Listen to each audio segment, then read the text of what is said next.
Yes, fight fans, body and mind sports, my people. You are fully appreciated. In this round, my guys, my people, let's talk Alexander Usyk versus Deontay Wilder, my guys. My people. So, a lot of people out there, I know they don't like this fight. For obvious reasons, right? The consensus that Deontay Wilder is a shot fighter and he doesn't offer much competition for Alexander Usyk, my guys, my people. But look, call me crazy, but I actually like this fight. I don't mind it at all.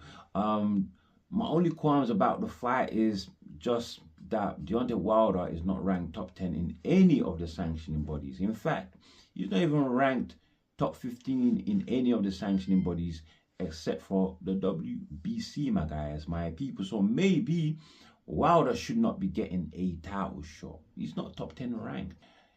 But I like this fight for Usyk though. I believe that he needs a gimme fight after back-to-back top fights with AJ. Hard fights, right? Back-to-back fights with Fury, hard fights. And then Dubois back-to-back as well. That's 6 fights in a row. Top hard fights, my guys, my people. So he definitely needs a gimme fight. And what better name but Wilder? You know, Wilder is the biggest gimme fight that Usyk can get, my guys, my people. And I'm finding it hard to write Wilder completely off because I just don't know whether he carries that power anymore or not, my guys, my people, like he used to be. I guess we wouldn't know unless he jumps in the ring with a live wire like Usyk, my guys, my people. Now, that said, Usyk Wilder, they did reveal sometime last week that they will be fighting come the 11th of July in San Francisco, my guys, my people. And the promotion to be carrying the fight is the new entrant to boxing, IVB Boxing, my guys, my people, IVB Boxing. Now, IVB Boxing CEO would rather that we recognize them as an events organizer and not a promotion. In terms of organizing, they were the ones actually that helped Turkey Allow Sheikh and the Ring magazine bring their first event into fruition when they managed to help them capture the 41 licenses that they needed to to be able to showcase the first Ring magazine event right there in the middle of Times Square, my guys, my people. So they are not babies when it comes to showcasing huge events, my guys, my people, in prestigious locations, right? They have a history of working with the Welsh Rugby Union, showcasing fights at the Principality Stadium in Cardiff, which holds a capacity 75,000 fans, my guys, my people. And guess what? With Wilder and Usyk, IVB Boxing was looking to draw an all-time record, attendance of 150,000, a crowd of 150,000. Now, nothing like that has been done before. The closest thing has been in 1941, and that was Tony Zell versus Billy Pryor in Milwaukee, my guys. They managed to draw a crowd 135,000, my guys, my people. So IVB Boxing aiming big with Usyk and Wilder, my guys, my people. Also, they were looking to showcase the fight on YouTube pay-per-view, my guys, which is not very common. It's not very common, but it's not like it's not been done before. Joseph Parker versus Hughie Fury was on YouTube pay-per-view, and it cost only a $5. You know why? Because YouTube has a global reach, very much like Netflix. Huge global reach, my guys, my people. To obtain Usyk must cost quite a bit. Even Wilder, who is a name, right? Albeit I don't think will be anywhere the price of Usyk, because Wilder's just not the same fighter anymore. But Usyk definitely costly. Usyk that's used to eating from the breadbasket of Turkey Al Sheikh, and well, they are no longer working together. Obviously, Turkey Al Sheikh and Usyk, you know.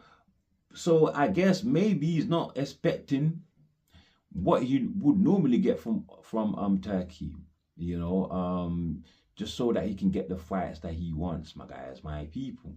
Possibly, maybe he's not asking as much as maybe we think, right? But that being said, so much for planning, so much for what Usyk is worth or whatever, because it seems like, not even seem like, definitely IVB Boxing haven't got Usyk and Wilder crossed the line just yet. You know, they haven't, you know. In fact, what I'm hearing is Wilder and Chisora in talks to fight. And I know they had their face-off in the IBA event that took place in Dubai, which was headlined by Kubrat Pulev, who lost his WBA interimship to Gassiev on that event, my guys, my people. And yeah, Wilder, after that face-off there, was hoping that he could get Chisora as a tune-up fight before Usyk. Tune-up for Chisora? I mean, Chisora tune-up to... Come on, Wilder is playing, right? Wilder is clearly playing, my guys, my people. Now Chisora is not a tune-up for Wilder right now. Evidently, my guys. Evidently. Now, Wilder was just totally over the moon, ecstatic that he's going to get a big fight with Usyk. He's not gonna put Chisora in front of that. So I'm thinking, is this like a bluff to get Team Usyk or the organizers of this fight to work quickly to get this across the line? Obviously, Team Usyk won it. They want Wilder. Wilder offers them a safety net from the real demons of the heavyweight division, Ajit Kabayel, right, and Fabio Woodley, who Usyk gave up his WBO strap to, right? So yeah, Wilder is offering a bit of protection too. So maybe it's just a bluff, right, to get the organizers to move quickly. But something tells me it's not a bluff, you know, because Sergey Lapin, who is the leader of Team Usyk, has revealed that they are actually in talks to sign Usyk to, guess what, Zuffa Boxing. Dana White and Zuffa Boxing, who have an event coming up in 3 days. This weekend they have F.A. Jagba versus Charles Martin. Now, when you hear that, they don't look like the big scary thing that everybody thinks is gonna come and take over the sport, does it? It doesn't.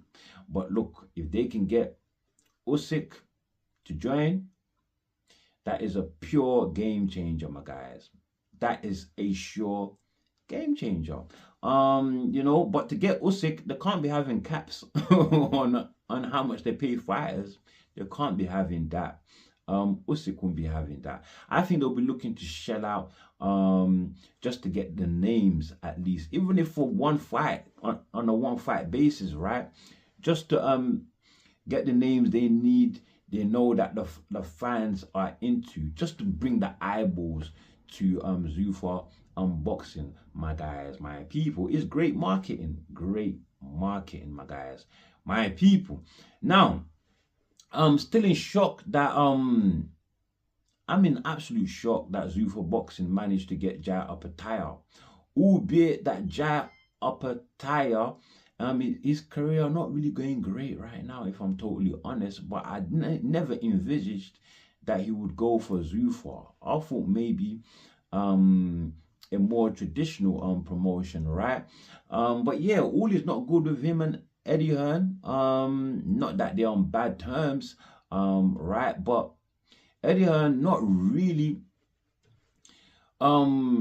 investing in Jai OPETAIA, says Mick Francis. In fact, Jai OPETAIA in Australia is not really getting that much love, you know.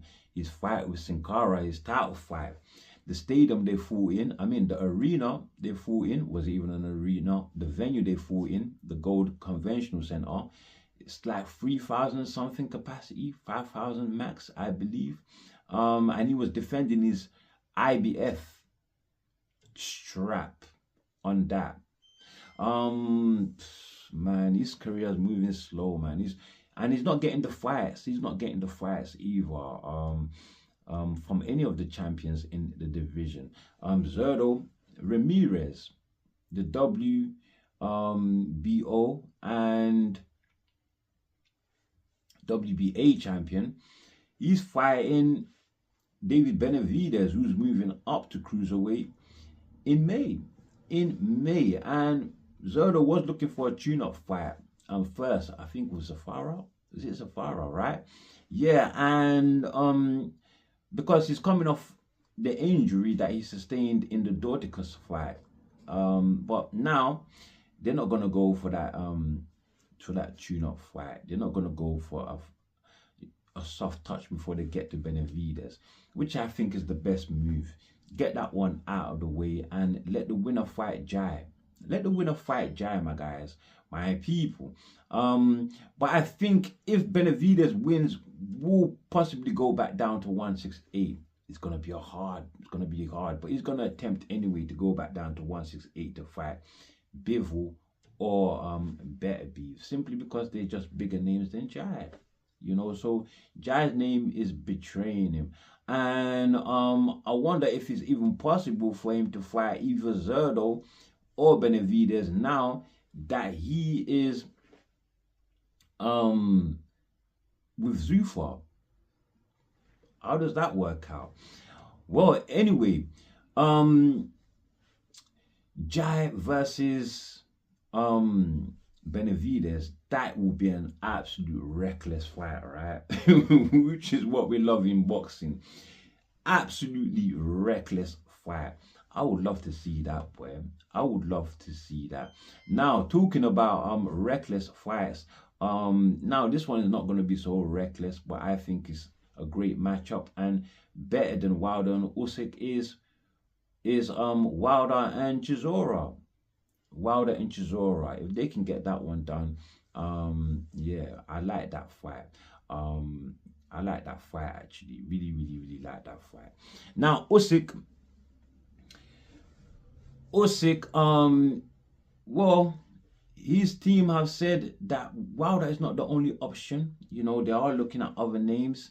And Sergey Lapin even mentioned kabayel. He says after what kabayel did in Germany with Niba, who is just an obscure fighter, nobody knows, right? But was able to draw 13,000 fans to fill the capacity of the Rudolf Weber Arena in Germany, my guys, my people. They are seeing good business opportunity with kabayel. So yeah, nah, they're not gonna take kabayel though. I think they're just talking. They're not gonna take. If they fight kabayel instead of Wilder, I will be surprised. I will be truly surprised, because kabayel is a difficult man to deal with. His style is just difficult. It will cause Usyk problems. Usyk, who's soft to the body, well, so we think anyway, and that is kabayel's bread and butter, my guys, my people. That said, kabayel, he has said already that if he can't get the Usyk fight, give me Daniel Dubois or Fabio Woodley, my guys, my people. All those are stadium fights. Usyk's a stadium fight with kabayel. Woodley's a stadium fight with kabayel. Dubois is definitely a stadium fight with kabayel. Kabayel has arrived as a star, boy, as a star, my guys, my people. But look, I'm sure Frank Warren would want to hold on to that German market with kabayel. So he would want kabayel to hold his horses, and he would rather that Woodley face Chisora. Come on.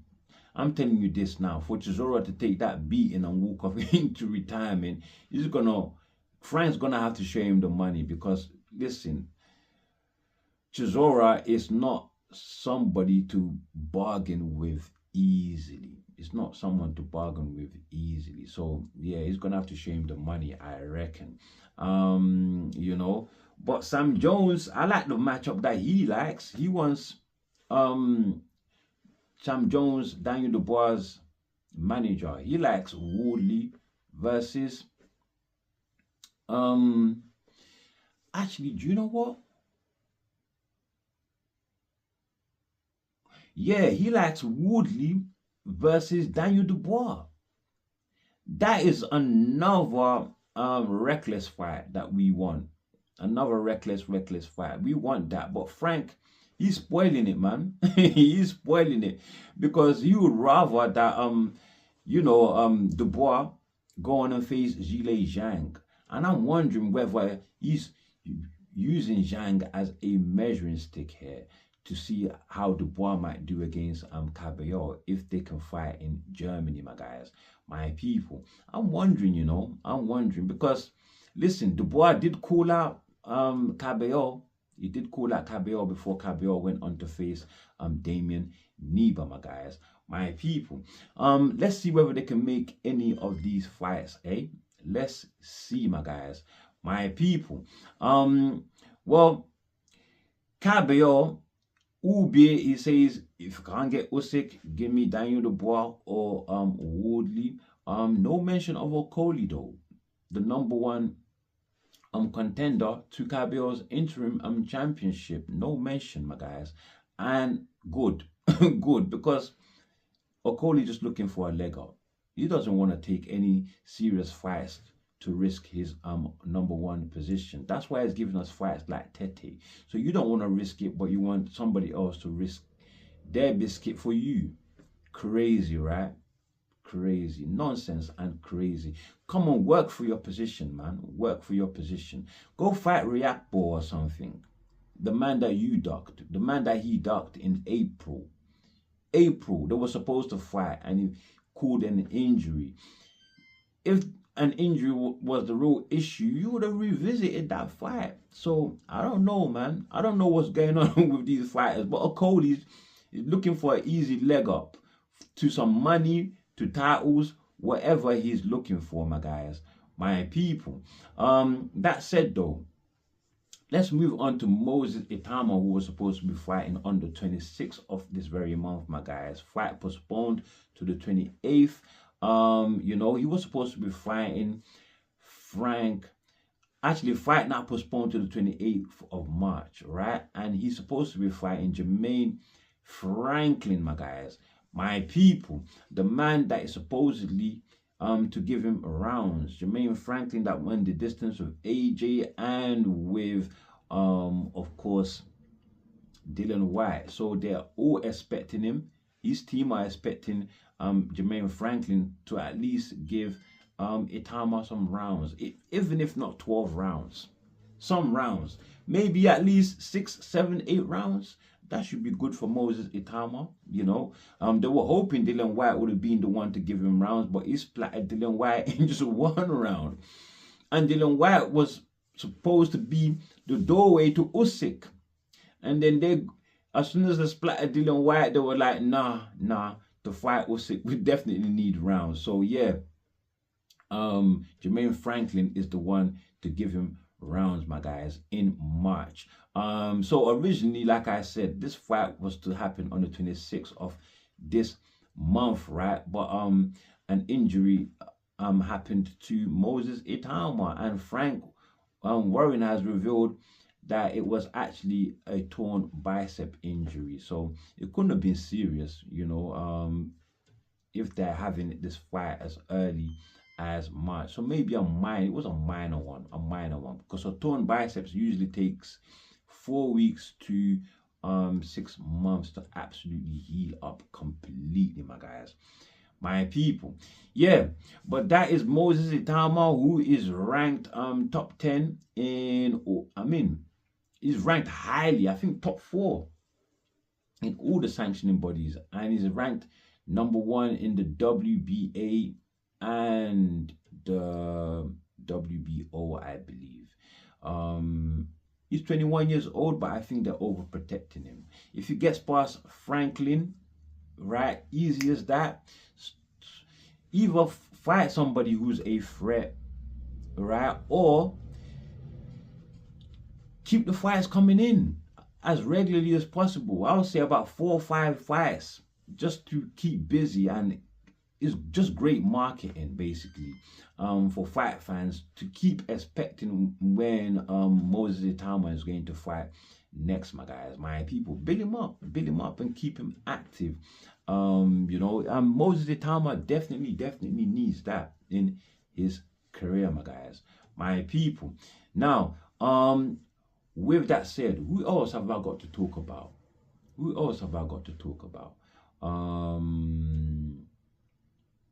Fury? Is it Fury? Right? Yeah, Fury, obviously. He wants to become 3 times champion. He's been calling out Usyk.